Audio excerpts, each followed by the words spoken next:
reviewing the first issue of Penthouse Comics. No, not this one. This one.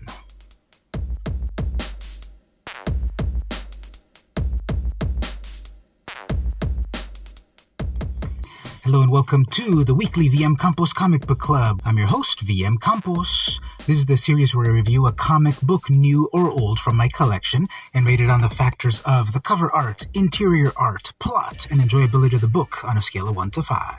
This week I'm reviewing the relaunch of Penthouse Comics, issue number 1.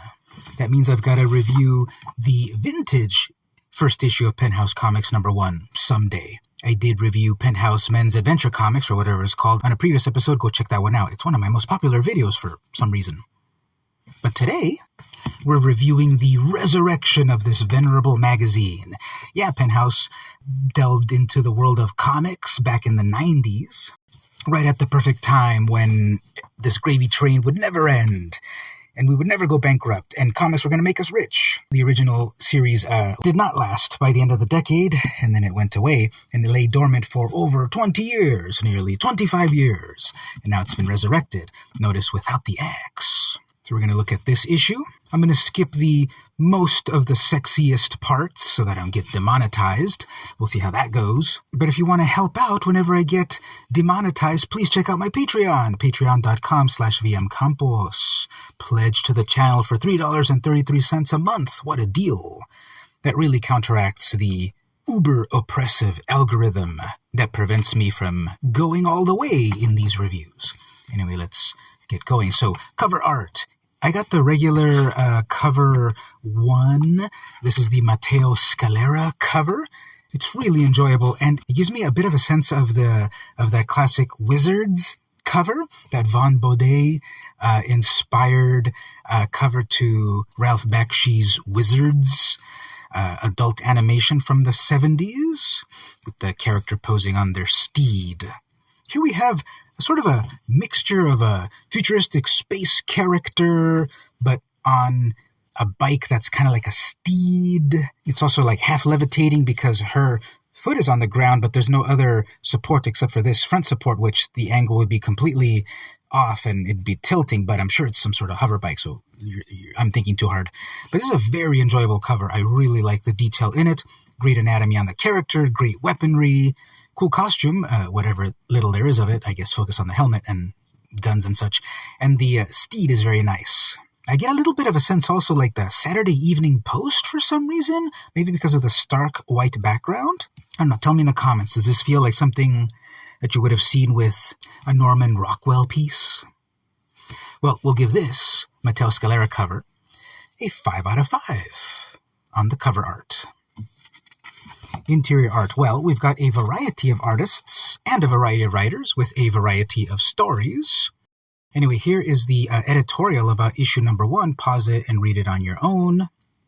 And so we are off resurrecting Penthouse Comics for the new millennium. In the first story, The Dream, I think the art is very good, very detailed, and has a great sense of a color palette. Look at the pinks in this establishing shot, then deeper reds, but then we contrast with cool blues. Visually, very interesting there. We switch color. We continue the cool blue color palette over here, and then we get into a bit more realistic color palettes over there. I'm going to skip that part before I get demonetized, so remember, help me out on Patreon if you would. And we continue that motif here and there with the red versus the blue, but then contrasting with some realistic colors. When we're out of the club, the limelight, then it gets much more realistic tones. So how do you rate an anthology when it's full of a variety of art? You just got to give everything a perfect 5 out of 5 because you wouldn't be published unless you were a great artist. So all the art is automatically going to get a 5 out of 5. And look at the detail over here with the leaves falling, the shadows of the leaves falling upon the characters in this scene. Just exquisite. And then we've got various panels moving the story forward. The story kind of ends in a weird way, not really to be continued, and then we move on. So we'll get to plot-wise a little bit later. The next story over here, Video Drone. Again, beautiful art. You got to get a copy of this for yourself to see every detail of it.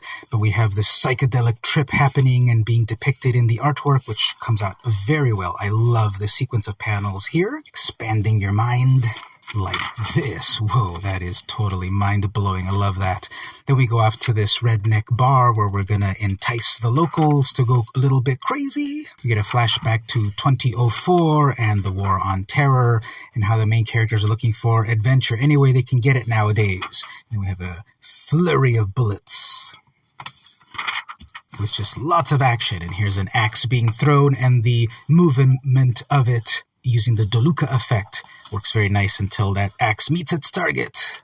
Its deserved target. Again, amazing art all throughout. I really like how we have this just double-page spread of action happening. Excellent. The next story, Miss October. Much more realistic artwork, great setup of an environment, panel layouts to move the story forward.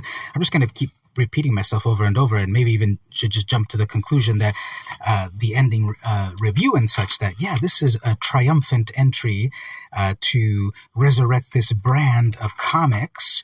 It's kind of funny that compared to the 90s Penthouse Comics, it's not wall-to-wall sexiness and explicitness like the 90s one was. I kind of do want to see that, especially from this brand name, Penthouse Industries, whatever it's called nowadays, where we would have the non-stop wall-to-wall eye candy. There is a lot of emphasis on plot and deep plot on these various stories, and some of them don't even go into any sort of adult X-rated factor, which might be good or bad. I gotta skip that page there because it's way too violent to show. And yeah, there was a very violent page back here, but nothing sexy in this particular story. I'm not complaining. Well, maybe I am. I don't know. Maybe I am complaining. If we have this sort of brand that we're working with, maybe everything should be wall-to-wall, nonstop sexiness. But we're seeing very, very good art throughout, above reproach. The next story, I Spit on Your Grave. Now, I know that as a specific movie that is a very harsh movie from the 70s, and it had several sequels actually in the 2000s, which get even worse. I think part 3 is the worst one. But this doesn't seem to be related to that at all.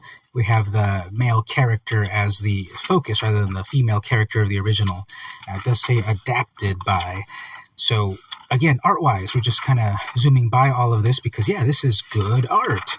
Check out the art on your own. Get a copy of this on your own. We want this new anthology to succeed and proceed and bring to us many different artists and stories and the like. Again, as I said, it doesn't have as much of a focus on the sexiness factor that you would think, because we do have a lot of plot on these various stories. The stories are overall very good and enjoyable and intriguing. Now, we do have these other pieces over here that are not comic related at all, like here's a list of some of the most expensive adult films ever made. Classic Caligula, definitely watch that some point. It will be WTFing the whole way. And then we got an editorial about, I guess, parody adult films. We have an editorial about why AI art sucks. And then a final pictorial, Sonia Mallory, which I'm not going to proceed on that. Yes, it's a full pictorial. Then the issue ends, and then we have a preview for the next one, issue 2.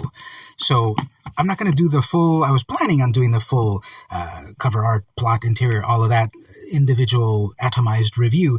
But I think just in total, I'll give this a very good rating. The final total grade of 5 out of 5, because we have a variety of artists where we saw a variety of panel layouts, color palettes, realism to cartooniness, and that's always enjoyable. I like anthologies. I wish we had more of them. Apparently, they don't really sell, which is a shame, but I like the variety of art. The variety of stories is also interesting. We have some down-to-earth ones, some fantastical ones, everything in between. Sexiness factor, it's pretty high up when it's sexy, but there's not a lot of sexiness in these various stories. I hope they do focus on the sexy part of it, because if you're already going to get something with this branding and a comic or a magazine with this branding, well, go for it. That's your brand. I have the series reserved at my local comic shop, so I can't wait to see future issues. But so far on this very first issue, it was very enjoyable. I didn't show every single page of the sexiness because, again, the algorithm, bless its heart. As of this recording right now, I have not uploaded the video, and I'm wondering if I'm going to get demonetized or not, but why not help mitigate that by going over to my Patreon, patreon.com/vmcampos. For $3.33 a month, you can help out the channel, keep it going, keep it funded, and be a part of it. Why not give back to the creators that you enjoy? And it's such a reasonable amount. What a deal. And so this week I reviewed The Resurrection of Penthouse Comics, issue number 1, published in March 2024 by Behemoth Entertainment. Tell me what you thought in the comments. Did you also pick up your own copy? Did you get one of the many variant covers? They were all amazing. I wanted them all, but my wallet wouldn't let me do it. Did you enjoy the variety of artwork within the book? Tell me in the comments. Will you be pledging to the Patreon? Tell me in the comments. In any event, I hope you enjoyed the latest episode of the weekly VM Campos Comic Book Club, and I'll see you next week.